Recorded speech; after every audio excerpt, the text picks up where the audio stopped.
Los de muertos, ofrenda de flores a los muertos, deshoja ante sus monumentos, dulce compañía en su sepultura, en su lecho eterno.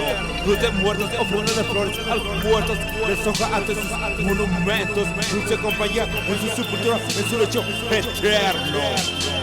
Ofrenda el día de los muertos, llevarle algunas flores a los muertos, en humilde de fosa, melancólicos vientos deshoja los altares, monumentos, cristianos con negras fantasías, sin suya agradable charla, solo en silencio, flores, los de muertos, llevarle dulce y macabra compañía en su sepultura a aquella alma recordatoria, sus días, sus noches negruras y noches viendo caer las lágrimas de su órbita, vacío encontrado, nuestra alma se siente envuelta como una tumba.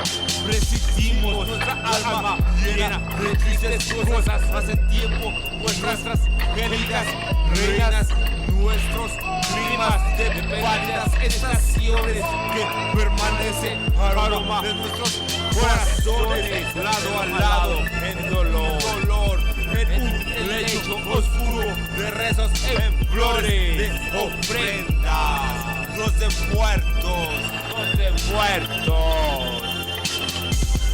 Los de muertos, ofrenda de flores a los muertos, deshoja ante sus monumentos, dulce compañía en su sepultura, en su lecho eterno.